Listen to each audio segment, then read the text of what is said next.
Sa plano po ng Diyos sa buhay natin, or sa mabuting plano ng Diyos sa buhay natin, madalas, ang plano po ng ating Panginoon ay hindi po natin nauunawaan. Tama po ba? Minsan, yung plano ng Diyos sa buhay natin, hindi natin naiintindihan. Why? Bakit kaya? It is because human nature natin yan bilang tao. Bilang tao, hindi po talaga natin nauunawaan kung ano po yung plano ng Diyos sa buhay natin. And sa bawat problema natin na nagiging cause natin para magkasala tayo, kung minsan, ang sagot natin ay tumigil na, tama na. No? Sabi nga ng iba, pag may problema, ang gamot, pera. Bakit kaya? Kasi, yung kaisipan na yan is because human nature. Kaisipan natin pang tao. Kaugalian pang tao. Kaya ngayong umaga, pag-uusapan natin, ang title na pinamagatan natin, God's Provision. The God's Provision. Ang pag-uusapan natin ngayong umaga, mga kapatid. Pero bago po na tayo tumalim sa ating pag-uusapan, bago tayo munang lahat ay manalangin. Panginoon, Diyos na mabanal, Diyos na makapangyarihan, salamat po sa iyong walang humpay na pag-ibig. Tunay nga po na tinatakilan namin ang itakilang pangalan sa mga oras na ito. Ikaw po ang siyang manguna, Panginoon, sa buhay namin. Kalabitin mo po ang bawat isa sa amin. Gamit mo po ang aming sarili ng iyong banal na presensya para nang sa ganun, lubusan po namin maunawaan ang salita na ituturo mo sa amin ngayong umaga. Maraming salamat po, Panginoon, sa iyong takilang pagpapala. At naanyayahan po namin na kami po ay samahan mo habang kami po ay nagbubulay-bulay sa salita mo. Maraming salamat po. Ito po ang aming dalangin sa pangalan ni Jesus. Amen. Patuloy po tayo, mga kapatid, sa ating Kama of Wider Lessons. Kasalukuyan po na nasa pangatlong linggo na po tayo sa ating 4 P's. No, doon sa follow-up lesson. Kung susubaybayan nyo, yung pang-apat na P. Sa ating panimula, no, taas ang kamay ng hindi pa umabsent ng ating worship. Mula po nung tayo ay nag-start ng wider lesson. Yan. Maraming salamat sa sapagot. Sige. Kahit mula dito na lang sa ating 4 P's follow-up lesson. Yung tatlo, yung pangatlo ngayon. Ano po yung unang P? Plan. No? Salamat po. Good plan of God for our life. Ano nga yung plano ng Diyos sa buhay natin? To have perfect and loving relationship with Him. Ano ba ibig sabihin ng perfect? Perfect means the quality of relationship we have with our Heavenly Father. Now, the plan of God for His children. And gusto niya, magkaroon tayo ng abundant life with Jesus. Okay, sa mga nakinig nung Sunday, ano po yung tatlong bagay na meron tayo para masabi natin na meron tayong abundant life?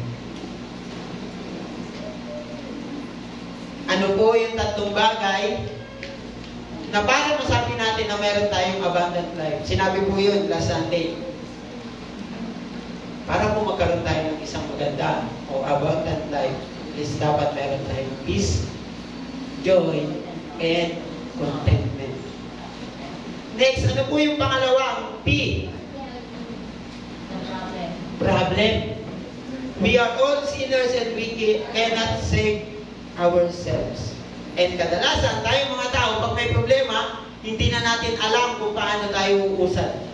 Lalo na pag masyado ng malaki ang tingin natin sa problema. Ako po, papansin ko lang, no? Or kahit testimony na rin to ng ibang kapastoran, o testimony ng ibang mga kilala kong mananampalataya, na pag masyadong malaki yung tingin natin sa problema, lumiliit ang tingin natin sa Diyos. Pagtandaan niyo po yan, ha? Pag masyadong malaki yung tingin natin sa problema, lumiliit yung tingin natin sa Diyos. Lumiliit yung tingin natin sa kaya niyang gawin tungkol dun sa problema natin. Minsan, kahit gaano nakalaki yung pagmamahal natin o yung pananampalataya natin sa Diyos, nakakalimutan pa natin na ang Diyos mismo ay meron siyang supernatural na provision sa lahat ng problema natin. Minsan dumarating tayo dun sa point na puro na lang ako problema, hindi yata ako mahal ng Diyos. Minsan, ultimo pagmamahal ng Diyos sa atin, kino-question natin. Dahil, masyado nang malaki yung tingin natin sa problema. Kaya mga kapatid, hindi po tinuturo ng Diyos na lumaki yung tingin natin sa problema. Ang tinuturo ng Diyos, palalimin natin yung ating pananampalataya para nang sa ganon, lalong mapatibay yung ating pananampalataya patungkol dun sa problema ang kinakaharap natin. And ngayon po, kung nakinig tayo last Sunday, binanggit to, ano yung pangatlong P, yung pag-uusapan natin ngayon? Provision. Gaya nga nung nabanggit kanina, for the past 2 weeks, we learned about the good plan of God for our lives. Natutunan natin na merong magandang plano ang Diyos sa atin. Sabi nga ng Jeremiah 29:11, kalabitin mo nga yung katabi mo, sabihin mo nga, may magandang plano sa iyo ang Diyos. Magandang plano sa iyo. Kalabitin mo ulit, baka hindi ka na narinig. May magandang plano sa iyo ang Diyos. May magandang plano ang Diyos sa iyo.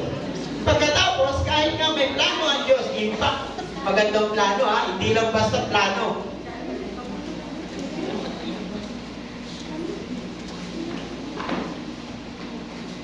Kalabitin mo ulit yung katabi mo.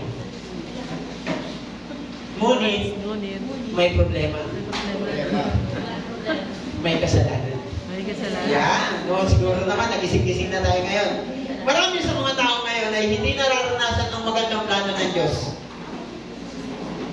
para sa atin o sa kanila mismo. Ang problema ay hindi dahil malayo ang Diyos sa kanila. Ang problema dahil sa kanilang kasalanan.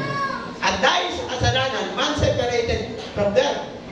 At dahil sa kasalanan, kaya hindi natin nararanasan ang magandang plano ng Diyos sa buhay natin. Amen po ba? Dahil sa mga maliit nating kasalanan. Tama kayo nang narinig. Kahit maliit na kasalanan, kasama yan sa nagiging hadlang para hindi natin maramdaman o maranasan yung magandang plano ng Diyos sa buhay natin. Kasama na yung mga pagpapala na para sa atin. Tandaan niyo po ito mga kapatid, yung mga pagpapala na tatanggapin natin, sa atin lang naman talaga yan. Ang problema, nade-delay lang. Nade-delay kasi meron tayong kasalanan. Meron tayong tinatagong karumihan sa puso natin. Meron nakaimbak na basura sa puso natin. Diba? Pag maliit ang basura, tapos naipon niyang nang naipon, diba na marami? Parang kasalanan. Kahit gaano kaliit ang ating kasalanan, magiging sagabal yan para sa pagpapala na tatanggapin natin na nadidelay lang. Galit na galit tayo pag nadidelay yung sahod natin sa trabaho. Tama? Sino dito ang natutuwa pag delay ang sahod? Wala, di ba? Pero bakit natutuwa tayo pag nadidelay o nagagalit na rin tayo pag nadidelay ang pagpapala ni Lord? Kasi meron naman tayo talagang kasalanan. When we say God's provision, ito po ang ibig sabihin niya. We are meant to depend on God for provision. Meaning that we should look to Him to provide for us when we are means seems inadequate. Pero tayo po bilang tao, minsan tayo mismo, kino-question natin yung provision ni Lord. Minsan akala pa natin, kaya natin kahit wala si Lord. Kaya natin kahit wala yung provision ni Lord. Today, we are going to talk about God's provision. Lagi niyo pong tatandaan. Provision for the solutions of the problem. Grabe si Lord, no? Pansin niyo po ba kung bakit? Grabe lang si Lord. Kasi, tayo na nga ang gumagawa ng problema para mapawalay tayo sa Kanya. Tapos, siya pa ang magpo-provide ng solution para sa problema natin. Diba? Palakpakan nga natin ang ating Panginoon. Tayo na yung gumagawa ng problema. Tayo na bilang tao. Pero siya pa yung nagbibigay ng solusyon sa problema natin. Did you imagine that? Kung gaano tayo kamahal ng Diyos? Naisip niyo na po ba yun, mga kapatid? Sa isang gabi na ikaw ay punong-puno ng problema. Ngayon pagising mo kinabukasan, parang wala na akong problema. Thank you, Lord. Kasi kahit tayo mismo ang nagbigay ng problema sa sarili natin, si Lord pa rin ang nag-provide ng solusyon sa problema natin. Ito po ay isang napakagandang balita para sa ating lahat na ang Diyos mismo ang nagbigay ng solusyon sa problema natin. Pero tingnan po muna natin, bago po tayo lumalim sa pinakamalalim ng ating pag-uusapan ngayong umaga. Isang tanong po muna. Yung problema ba na tinutukoy dyan, tayo ang may gawa o ang Diyos? Sabi ko doon sa theology class namin, si Lord ang may gawa ng problema na yan. Pwede. Sabi naman ng isang pastor, ang tao ang gumagawa ng problema niya. Pwede. Pwede galing sa Diyos ang problema, but with a purpose. Kaya lang, pag galing sa tao ang problema, distraction yan. Ang problema na pinapahintulutan ng Diyos is para palakasin tayo. Tandaan niyo po yan, mga kapatid. Ang problema po na pinapahintulutan ng Diyos ay para palakasin tayo. Hindi tayo para sira. Para maalis yung ating focus sa Kanya. Nagbigay ng solusyon ng Diyos sa lahat ng problema natin. Whether galing yan man sa Diyos o galing sa ating pagkakasala. Sabi po sa John 3:16, "For God so loved the world that He gave His only begotten Son, so that whosoever believe in Him should not be perished but have everlasting life." Sa Tagalog po, gasgas na yan.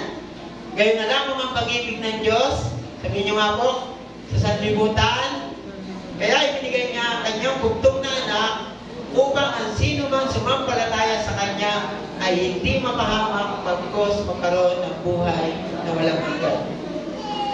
Alam naman natin yan, di ba? Alam na natin yan. Mula Saturday School, tinuturo yan. Ang Diyos mismo ang nagbigay ng solusyon. Si Jesus ang bugtong na anak ng Diyos. Ang pinadala upang mamatay sa cross, upang iligtas ang lahat ng tao sa mundo mula sa parusa ng kasalanan. Yung tinatawag na kasalanan para tayo ay mamatay. Yan dahilan kung bakit si Jesus ay pinako sa cross. Siya ay namatay upang iligtas tayo sa ating mga kasalanan. Mababasa po sa Roma chapter 5 verse 8, "Ngunit ipinapakita ng Diyos ang kanyang pag-ibig sa atin na noong tayo ay makasalanan, si Kristo ay namatay para sa atin."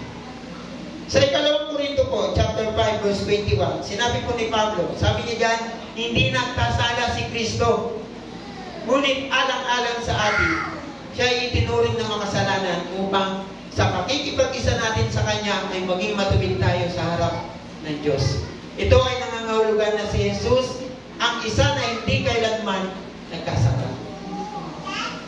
Siya ay hindi kailanman nagkasala, pero kinuha sa Kanyang sarili ang lahat ng ating kasalanan upang tayo ay maging matuwid sa harap ng Diyos. Ngayong tanong, eto, malalim na tanong to, saliksingin niyo yung mga sarili niyo. Ngayong tanong, binayaran na ni Jesus sa cross ang halaga ng ating kasalanan. Tama? Nangangahulugan ba na ang lahat ng tao sa mundo ay naligtas?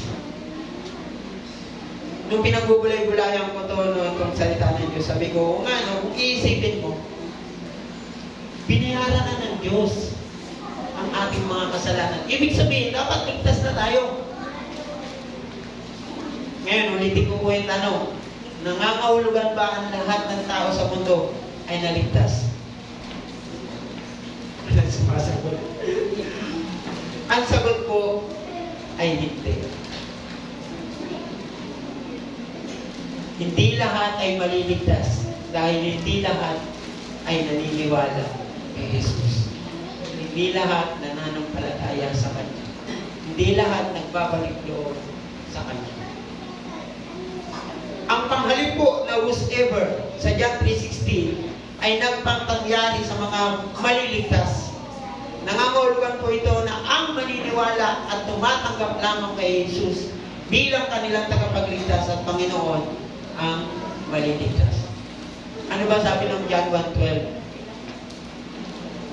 Sabi po ng John 1:12, "Ngunit ang mga tumatanggap sa Kanya at naniniwala sa Kanyang pangalan ay binigyan niyang karapatan na maging isang anak ng Diyos." Meaning, kailangan po muna natin maniwala at manampalataya sa Kanya. Yes, lahat tayo anak ng Diyos. Yes, pwedeng dapat lahat tayo maligtas. Pero kailangan muna natin maniwala at manampalataya sa Kanya. Meron pong isang kwento patungkol sa isang lalaki na merong 5 milyong pagkakautang sa ospital. Amen. Nagkaroon siya ng utang sa ospital ng halagang 5 milyon dahil yung anak niya nagkasakit, naka-confine, o pwedeng sabihin natin, no, sa ating panahon, pwedeng sabihin natin na nagka-COVID. Napakahirap ng lalaki at wala siyang paraan para mabayaran niya ang kanyang pagkakautang. Kahit na nga siya ay magtrabaho hanggang kamatayan, walang paraan para mabayaran niya ang kanyang utang. Siguro, kung kanyang iisipin, kahit tumanda na siya kakatrabaho, hindi niya pa rin mababayaran yung utang niyang 5 milyon. Ngunit, may isang mabait na tao na nakarinig o nalaman yung chismis sa pagkakautang niya, ay nagpa siyang bayaran yung utang niya ito. Ngayon tanong, magkano babayaran ng mabait na tao yun sa nagpautang para mapalaya yung mahirap na ito sa lahat ng kanyang pagkakautang? Magkano kaya? Ang sagot, lahat 5 million. Sa panahon natin ngayon, wala na sigurong tayong matatampuan na ganyan, no? Kasi kung meron, pautang naman 3 million. May babayaran lang din ako. Diba? Siguro even 100 or 1,000, kaya pa. No, kaya pa nating bayaran yung pagkakautang ng talagang importante tao sa atin. Pero yung ganyang 5 million, medyo malabo na. Alam po ba natin na ang ginawa ni Jesus sa cross, binayaran niya ang lahat ng ating mga utang sa pamamagitan ng kanya, pagbibigay ng kanyang sariling buhay. Parang ganito, worth 1 million. Mas mahigit pa. Yung ginawa po ng Diyos sa cross ng Kalbaryo ay priceless. Hindi po kayang tumbasan ng kahit na sinong tao yung ginawa niyang sakripisyo sa cross ng Kalbaryo. Kahit sino sa akin. Nabanggit ko doon yung mga nakaraang preach ko, kung ikaw ba, papayag ka, ipapako ka sa cross dahil sa kasalanan ng papa mo. Hindi natin kayang gawin yan. Si Jesus lang ang may kayang gawin. Kabilang sa mga huling salita ng Diyos sa cross ng Kalbaryo ay yung salita, it is finished. Tapos na. Ang ibig sabihin po nun, bayad na yung utang natin.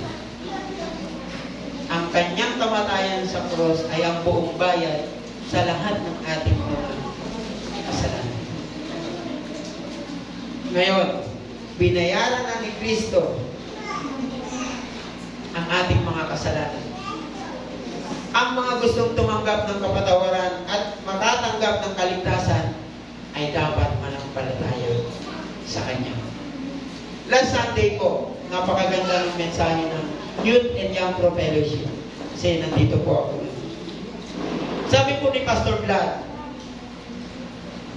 pag ikaw daw po ay tuluyan mo ng sinuko ang iyong buong sarili sa Panginoon, para po makamubiyag ka, dapat wala nang balikan. Dapat diretso lang. Strive harder. Hindi pwedeng kumakanta ka pa ng ganda ng kanta kanina, no? Christ is enough for me. Tapos, next Sunday, niyaya ka ng barkada mo, pre, shot tayo. Kunti lang naman tayo. Aba, nakalimutan na yung sinumpang no turning back. No turning back. Kumakanta-kanta ka pa ng ganun, no? Sayang. Sayang yung sinumpaan mo sa ating Panginoon. Pag ikaw ay nagdesisyon na tigilan yung mga makamundong gawain, that is time. Ako po, hindi po ako magbubuhat ng sarili kong upuan dito. back to 2018, nung sinabi ko, ayaw ko na. Tama na. Ayaw ko na ng alak. Mula po nung natuto akong uminom noong 2012, tama ba? Hindi ko na sure. 2012 to 2018 siguro. Naranasan ko lahat yan. Pamundong gawain, kung ano-ano, minsan sugal. Ang sugal ko, pag nahook ka dyan, mahirap na umalis. Pero pag nag-decide ka, pigilan niya.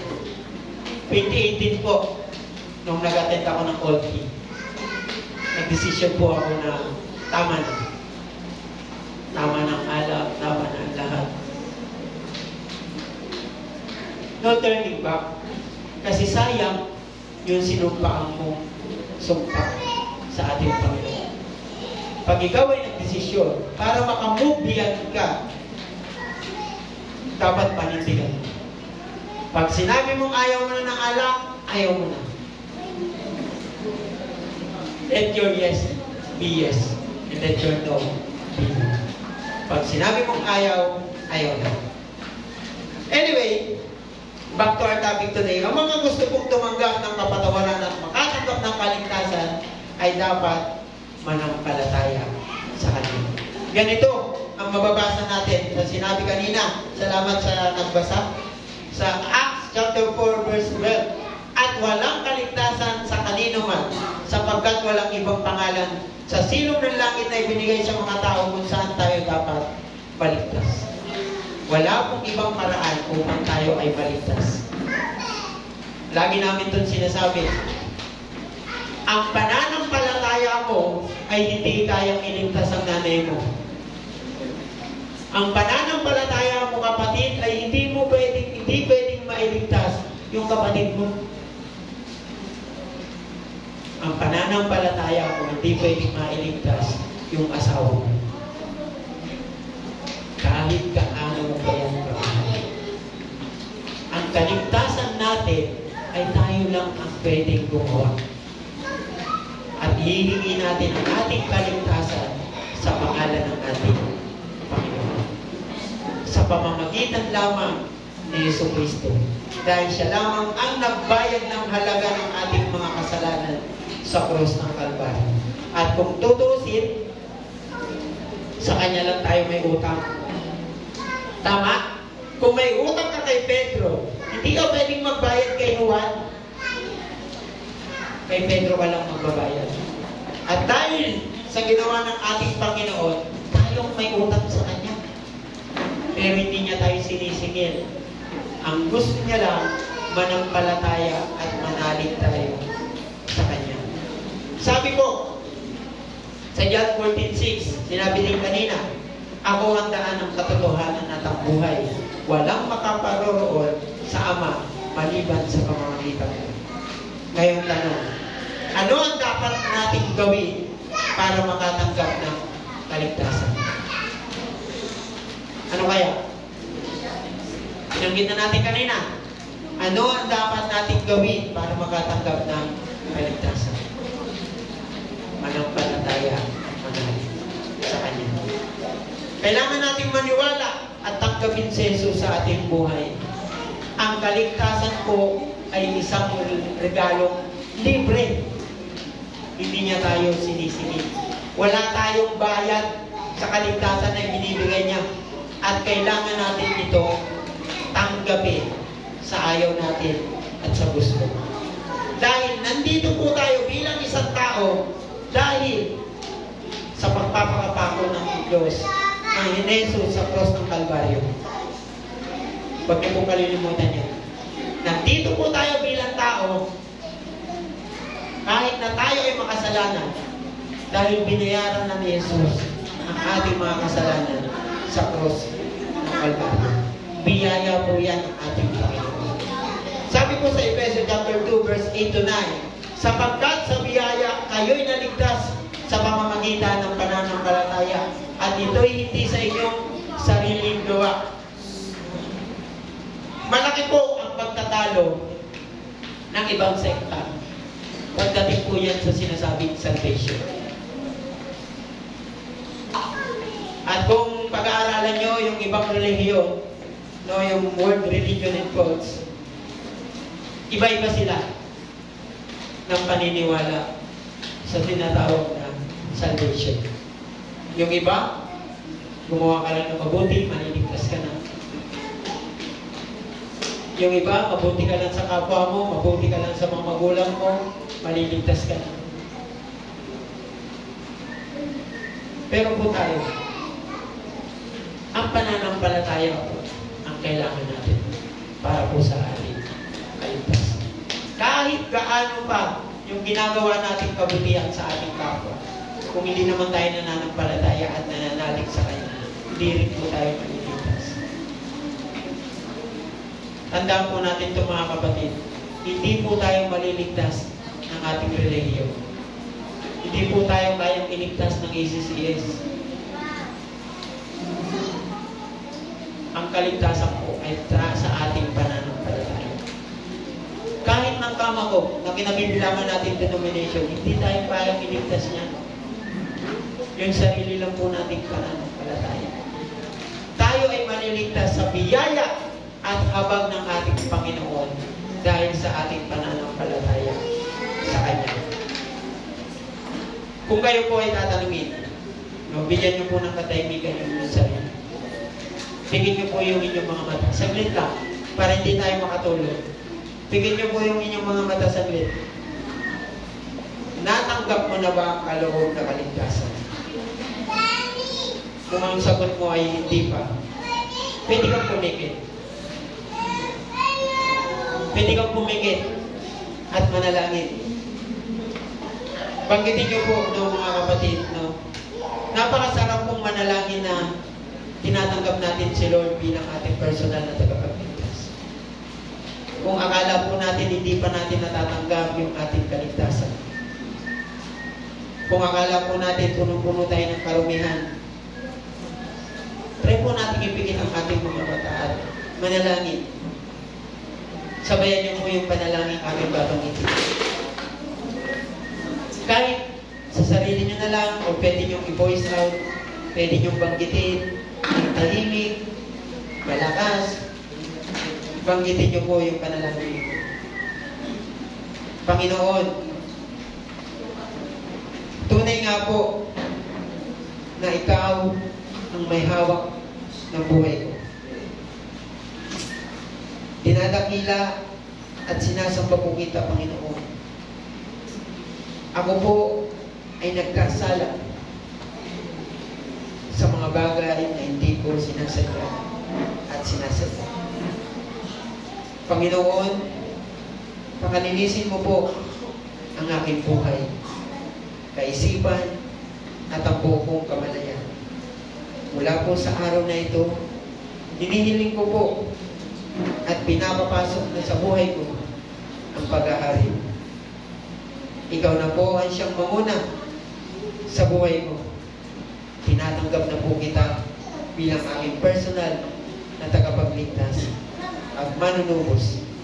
Salamat po sa iyong grasya at pag-ibig mula pa ng una sa cross ng Kalbaryo. Tinatanggap po muli kita sa buhay ko bilang aking personal at tagapagligtas. Salamat po. Ito po ang aking dalangin sa pangalan ni Jesus. Amen. Tandaan po natin mga kapatid, noong tinanggap natin si Jesus bilang ating Panginoon at personal na tagapagligtas, nakatanggap ka na ng kaligtasan. At binigyan ng buhay na walang hanggan dahil sa ating kaugnayan sa Diyos sa pamamagitan ni Jesus. Maaari kang magtiwala na ikaw ay napatawad at nabigyan ka na ng karapatan maging anak ng Diyos. Napakasarap po maging anak ng Diyos. Bakit? Dahil pag anak tayo ng Diyos, ang pakiramdam natin, wala na tayong masyadong aalalahanin. Pero hindi ko naman po sinabi na pag tayo anak ng Diyos, ay mawawalan tayo ng problema. Hindi po garanti yun na kahit anak na po tayo ng Diyos, meron pa rin tayong problema. In fact, mas dumadami po. Pero tandaan nyo po, yung sinabi ko po kanina, ang problema po na pinapaintulutan ng Diyos ay para palakasin tayo, hindi para sirain tayo.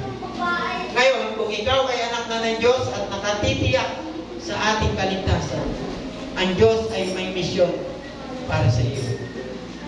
Siya ay may layunin para sa atin. Ano ba yung layunin ng Diyos? Magandang plano, malayo sa problema, wala sa pagkakasala, at ang inaasam natin, buhay na walang hanggan. Galing sa Kanya na pagpapala at mismo sa Kanyang sarili sa atin, para sa ating kaligtasan. Mga kapatid, nawa ang mensahe po ng Diyos sa atin ngayong umaga ay hindi lang po nananatili sa ating panandaliang isipan.